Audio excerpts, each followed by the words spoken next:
All right. Today, we want to look at national ethics, governance, and development in Tanzania. Now, we've covered a wealth of information. We've got 3 different books with different perspectives on the issue of development in the global south. Should have done a great deal of reading. So, having said that, we are now ready to become professional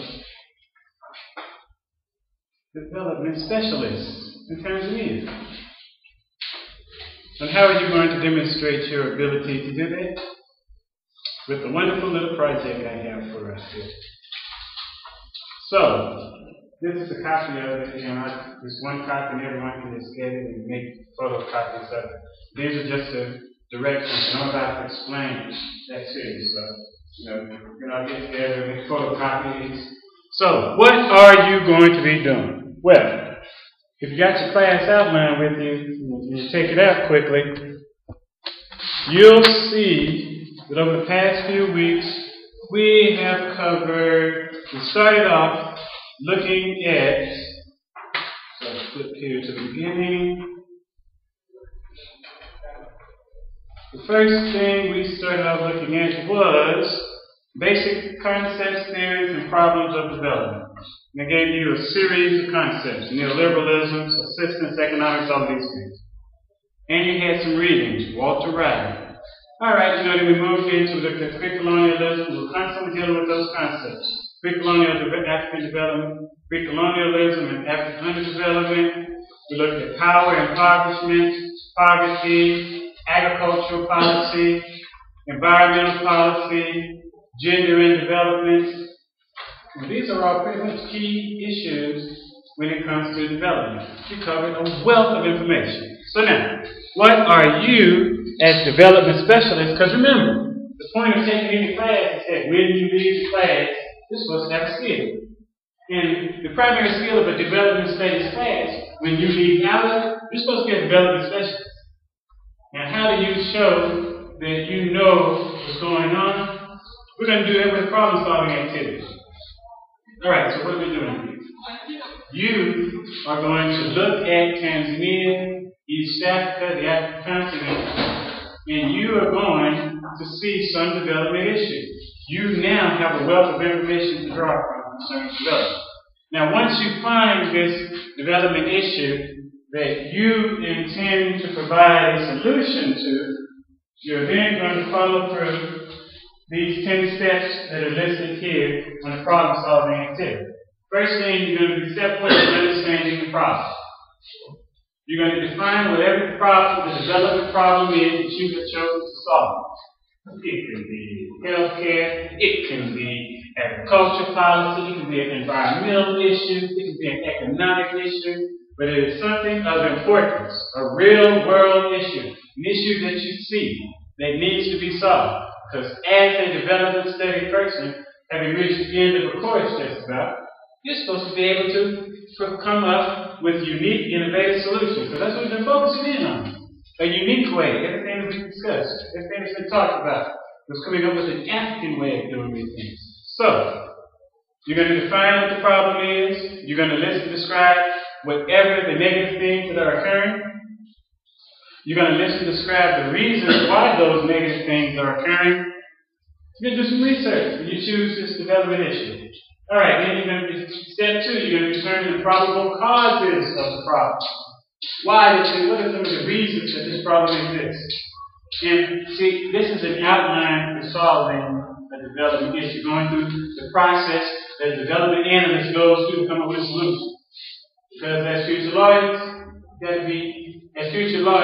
in a country such as Tanzania, as future African lawyers, you're not just interested in going to the court and representing people and making money, but you have an issue, you have a duty, a responsibility. If we remember what Indira said, you have a responsibility to utilize your skills in the development of the nation, in the preparation of the next generation. So step 2, the probable causes of the problem.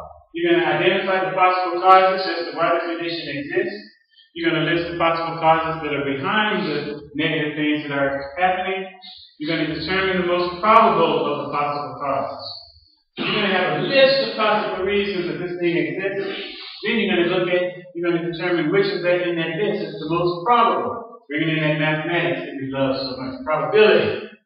There is a strong probability that when you look at your problem, one particular issue is going to be the most likely reason that the problem may exist. Because you're developing analyst people. You're a problem solver. You're a person who comes up with solutions. You get to show how brilliant you are. Remember what I wrote up here a few weeks ago? I said a problem is merely, the word problem literally means to do great exploits. It didn't begin to mean something difficult until the 16th century in Europe. The Greek word problema means to do exploits. It means to provide solutions. It means to be great. That's what that word literally means. So when you say you have a problem, that's a great thing because you get to show your greatness. Alright, so in step 3, you have to determine who are the stakeholders in that problem. Everything we've discussed, there have been stakeholders. People who have benefited, and people who have suffered from whatever's been going on. So you're going to, in your particular problem area that you choose, you're going to identify the stakeholders. Who was affected by the problem? Why are they affected by the problem? How are they affected by the problem? Under question number 3, A, how are they affected socially? That is, what is the quality of their life? B, how are they affected economically? That is, how does it affect their ability to earn a living? C, how are they affected politically? That is, how does it affect the amount of power that they have? Now, once you've done that, you will move to step 4, conjecturing solutions. Wonderful word, conjecture. Because now, the brain's storming. You're sitting back. Because you're an expert. You know this, so you're not thinking. And no matter how silly the solution sounds to you, at this stage, you write it down.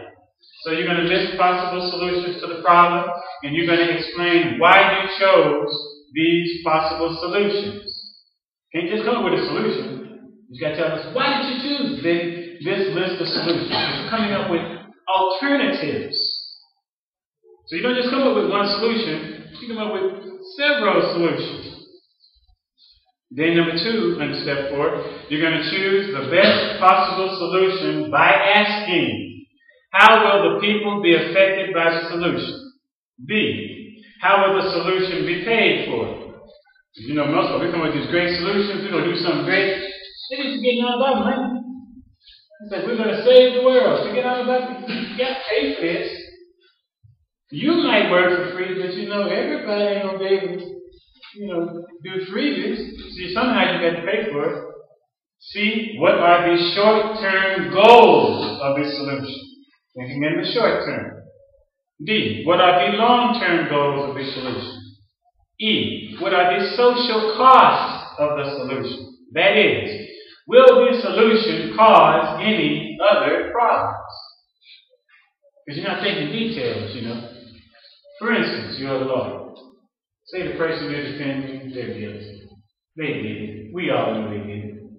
So now, you would have to ask yourself the question, what is the social cost of my defending this person? Because you know that you can get this person off, but you know they did this.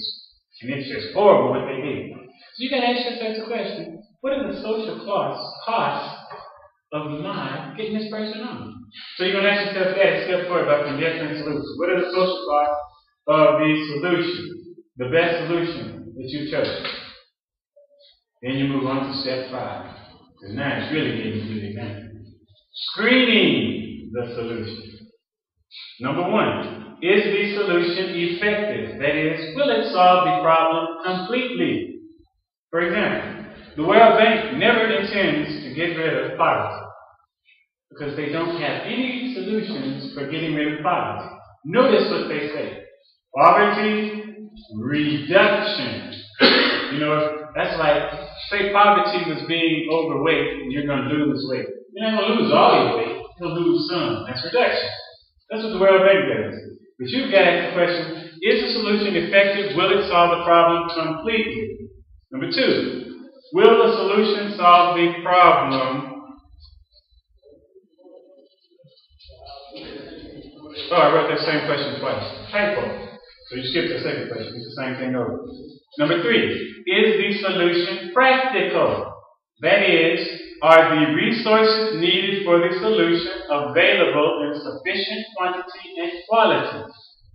Let's make it think deep now. Because then you got to start thinking about all the little inputs, all the components to the solution. Whatever it is, you got to think about it. Do we have enough of this to do this? You know, if you're dealing with the issue of agricultural production, we're talking about nutrition. You got to start wondering, you know, do you have the arable land available necessary to provide the quality and quantity of food for the population that you're solving the problem for, right? Because you're thinking now as a development analyst. Now you're thinking in detail. Trust me, you can do this as a lawyer, they'll be running to your door. No. You'll be like, man, we really need your help. And then you'll be like, oh, I'm just too busy. And then you're like, no. They come up, they got one price tag. They say, we'll pay you 3 million shillings just to sit down and talk to us. And you're like, okay, I'm just too busy. No. We'll give you 10 million shillings. So see, when you can solve global problems, people will pay you a lot of money to do that. Trust me. I've gone places and done lectures, and I might have been standing up talking for maybe about an hour. You know, and then folks pay you million shillings just to talk for an hour. Then the other side of the coin is, then they say, now can you come back? We want you to come back, and we want you to really show us how to do this. And then they pay you to do this. So when you can solve problems globally, you're helping people, and people will gladly compensate you for helping. Just saying. I just like helping people. It's just added bonus to people, they pay you with money, you get to see the world. Alright, so then you have to ask question number 4. Is this solution feasible? That is, are the resources needed for the solution too costly? For example, if your solution is using mechanized agriculture to solve the production problem, is that feasible? Because you don't produce any of that equipment, and the amount of equipment you need to feed the population you're talking about, do you really have the money? See, that's going to let you know, is this really feasible? So that's the question you got to ask yourself. Feasibility is very important. And then number 5, is the solution legal? And when we say legal, we're talking about ethical, we're talking about legal within the African context. And we're talking about European law.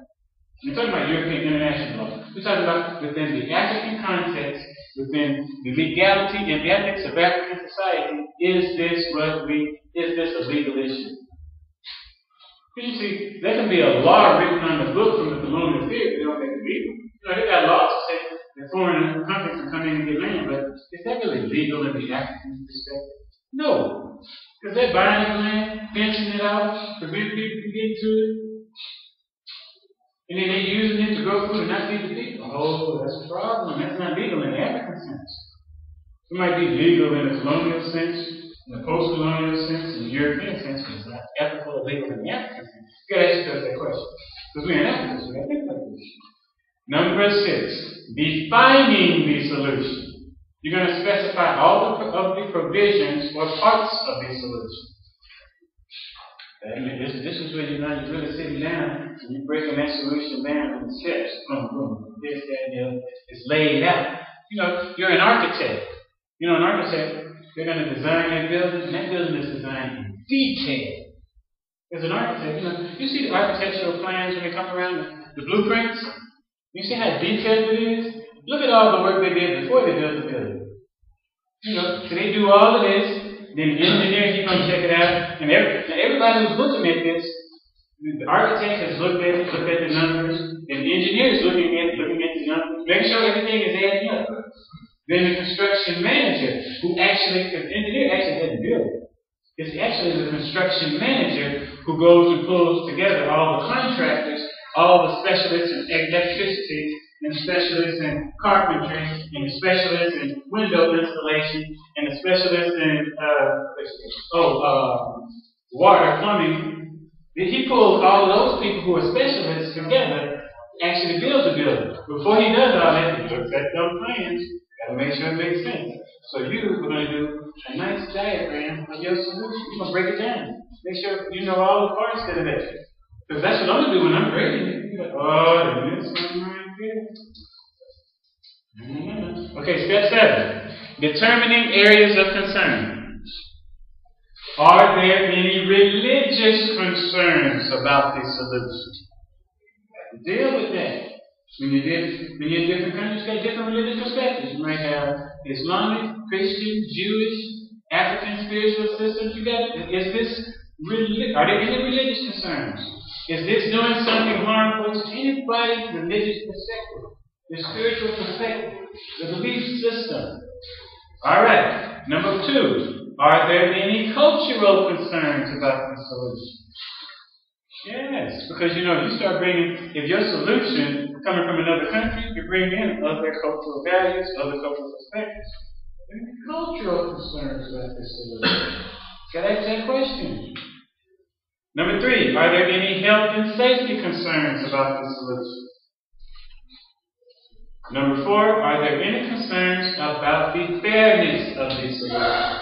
Is this solution going to help a small group, and it's going to it's completely discriminating against the rest?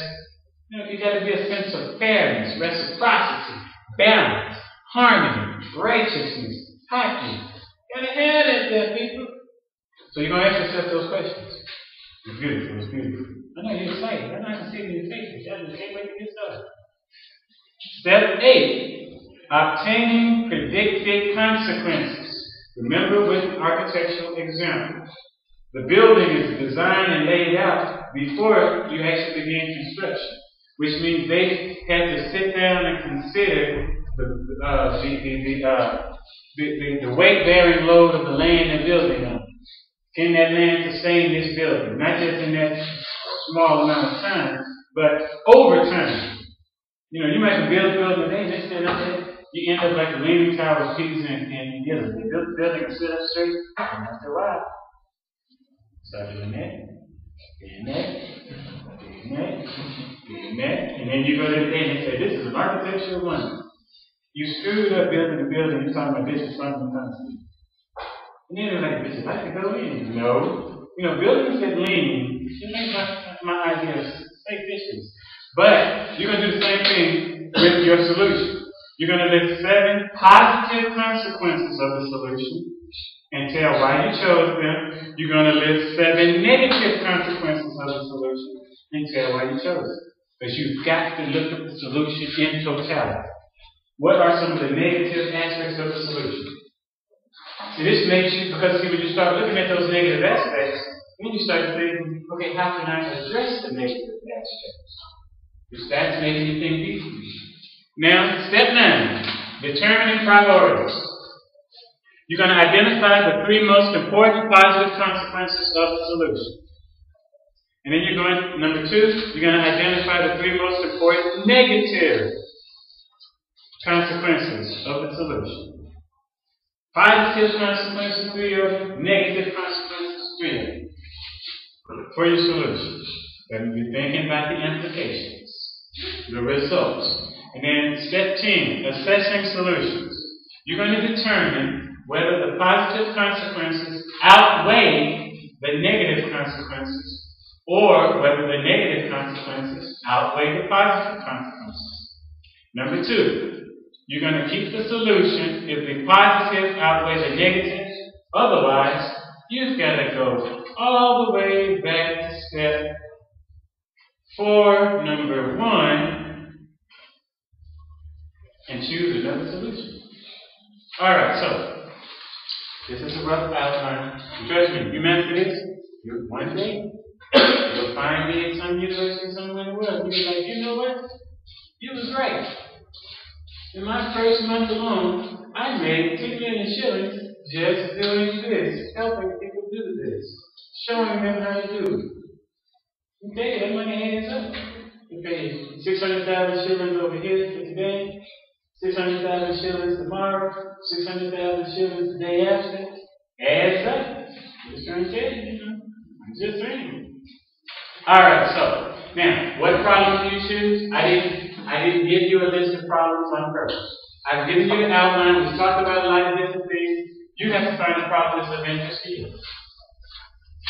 And then you are going to go through here. Now, when you finish this, you'll have a fat little booklet sometimes. When you just sit down and you go through and you get in detail with it, I have a nice little booklet. My stuff hasn't arrived yet, but I will show you some examples of ones that have been done in the past. And they get very detailed because you go and you search out this problem and you do the research on the problem. You got all the information on what the problem is. So kind of think of this as like 10 pages, single space. 10 pages, single space, 10 font. That's pretty much what you're going to be looking at. Once you do all of these, because see, each step, you got a series of little questions to be answered. So yeah, have fun with it. You can get tell you, master this. I'm trying to tell you. You mess around and decide, you know what, I'm not going to practice a lot of this work. I'm just going to get into the development field and go out here and show people help folks out to solve problems. Yes, you'll be one can look at the news and see one day you're down in South Africa, another day you're over in Tunisia. I'm telling you, they will hire you, bring me in. I don't care what you're saying. This piece of paper here, people, this is worth like about 10 million shillings a week. I'm just telling you. You don't have to believe me. I'm just telling you. Alright, so now, dealing with this, with development issues, today's subject is national ethics, governance, and development. So, I got 3 big giant questions up here that deal with our subject matter. First off, we look at nation building and its challenges, integration of national and ethnic identities. See, African cultural commonalities. Alright. See, we've talked about all of this stuff already. So, let's look here with nation building. Tanzania, I said previously, is a prime example of how you take a country with a plurality of ethnic groups to create a national identity. That is one of the greatest contributions of the Ujamaa period to the African global community. You have a common culture that is Tanzanian, and yet you still have the individual ethnic cultures. People, that's some serious work. Go back and get them old Ujamaa textbooks and the books and studies and read it. Because that's the blueprint for the rest of the continent. Because remember, it's the only continent where you don't have ethnic conflict. Think about it. You don't have ethnic conflict, you don't have religious conflict. Because they created the national identity. So before the other things, you know it, it's Tanzania. And what's the unifying connection? The language, Kiswahili. Start looking at all these other countries where they got conflict. They are, when they talk to each other, it's in French, it's in English, it's in German, Namibia, it's in what other countries? Those are Spanish and Portuguese. So now, the language connection, as I mentioned before, is this. The language carries a culture. Those cultures that were formerly colonial powers maintain a cultural racism toward African culture. It's in the language. So when you try to use that language for communication across culture, big problem. Because the language carries the hatred. Yes, it does. Kabila does not mean the same thing that tribe means. Now that's the word that they translated, but Kabila is totally different. It's talking about sense of family. Whereas tribe, that's a Latin word. You know, and those different, the word tribe is usually described in 3 groups who made up the Latin peoples. And that's the problem right there in itself, because the Latins were one of the tribes. And then there was 2 other groups I forget it. I think the Etruscans were one, and there was another group that made it up. But it carries their entire cultural values, their cultural ideas, values, hatreds. Yes, it does. See, Tanzania has solved that. It has built a common culture based on the commonalities in the individual of the pluralist African culture. And that's beautiful. You know, stuff like cooperative economics. The group coming first. Mimi, Kwasababu, Sisi. I am because we are. Everything based on that. A respect for spirituality, religion. You know, just a natural respect for it. Greatest thing that ever happened to me, I was in Nubia. One of the greatest things. There's so many great things. I'll tell you, that piece of paper right there? That's some good stuff. Take you all over the place. I was in southern Egypt with the Nubians. And so one day, one of the Nubians asked me, he said, are you Muslim? I said, no. He said, are you Christian? I said, no. He said, you're Yehudi? I said, no. He said, do you believe in God? I said, yes, there's a creator. And then he said, all right, that's all that matters. But in the African context, that's what we get. They didn't really care that, you know, matter of fact, and one of the Nubians, he said, you see, this is how we live it. He said, we understand that today we are Muslims. But he said, then they took me to an area and they said, you can see that before they were Muslim, they were Christian. And then they say, you can see, before then they go take you to another place over here where you see some ancient temples. I said, before we were Christian, we practice African spirituality. So they say, hey, it's just all the same stuff. But the point I'm making is the African cultural commonalities. Spontaneity is a great example of that. Over 100 and some ethnic groups, no strikes. And you look across the continent, or you look right next to Kenya, you look across the continent in Nigeria, whoa. So you see, the whole idea of nation building, you have to build a national culture, problem solved here. You can export that to the rest of the world. How do you do that? As a problem solved against you. You go to the University of Dar es Salaam, you go to the library at the University of Dar es Salaam, and you pull up all of those studies that, what did they do? There was a book that was published. It's called Ujamaa Towards African Socialism, and it was published on the 20th anniversary of independence. The purpose of getting the book is because the book breaks down in each chapter all the areas that a country, especially African countries, the areas that have to be focused on for development. And there's a chapter in there on the construction of a national culture. And what they were doing was not saying this is what we did. They were assessing. See that first question? They were assessing what they had done. When you assess something, you're not looking at what's positive, what's negative, how can we change it. I'm trying to tell you, 10 million shillings a week. This piece of paper. Trust me, you master this. That means you can solve a global problem. When I say global, I mean you're thinking of the problem in all of its facets and everything that's connected, and those are the type of people that people want to bring in and help them do things. I'm trying to tell you, 10 million shillings. 10 million. All right, so Tanzania has done that. They're created based on African commonalities. There's a respect for ethnic identity, but there's also the national identity. I'm going to tell you, it's just so wonderful. When I go places, and people see like do some greetings and stuff, and he's like, and sometimes they get ahead of me. I'm only on someone like Frantz Kumi Natatu in Katika Makitabu Kiswahili textbook. So I'm just trying to say, I'm only on lesson 18. They jumping all the way to lesson 28. They just get to run. I'm like, okay. I have to say, did you read? What did they say? I don't know. Somebody just told me yesterday. They said, not with Kumzika. That's like, I say, Samahani. Sina kita buka musi yangu. I don't have a dictionary. Did you read? I don't know some people. But anyway, I love the fact that, when you're grasping the language, how people, and that becomes the unifying connection. You master the language, and people automatically, they say, I like going to places, I like to do bypass, when you're addressing my wife, they say, come with me. Then he says, you got to translate. But, because I love the language. I love learning language. I'm going to Sudan in June specifically to study to learn to read and write habit. Except for they have a 3-month program and I can only do 2 months.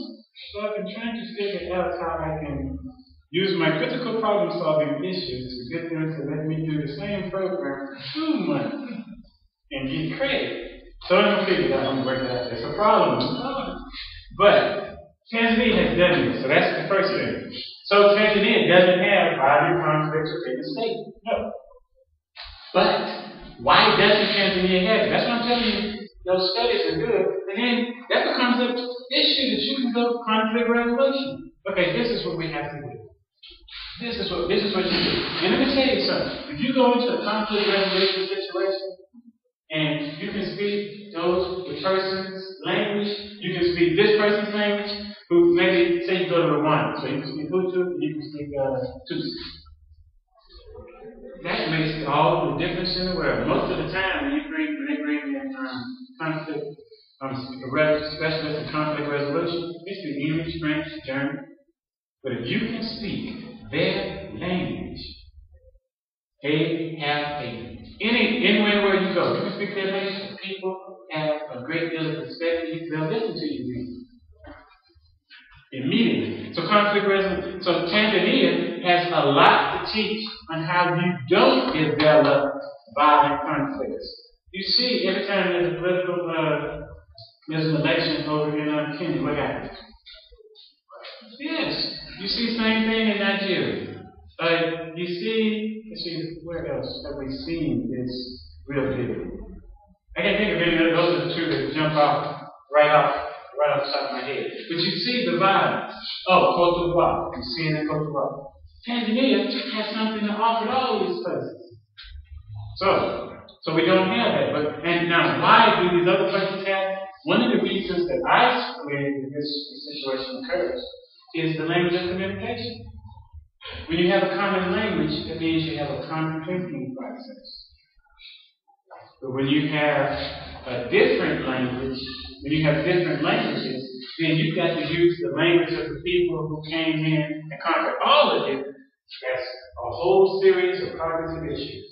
So see, that's why we're talking about, that's why I have this word up here, assessing, appraising. Because you got to appraise the situation. Because when you're choosing your problem situation, you got to appraise it. You got to sit down and look at, okay, what are the good, what's good here, what's bad, or whatnot.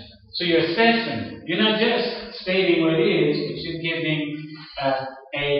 giving your own perspective on what it is, why it is, and how it can be changed. Alright, so now Western domination has led to the situation that we see with regards to national ethics, governance, and development. Because we didn't have these problems. When we saw pre-colonial Africa, when we looked at them, most of the broke down, we didn't have these problems.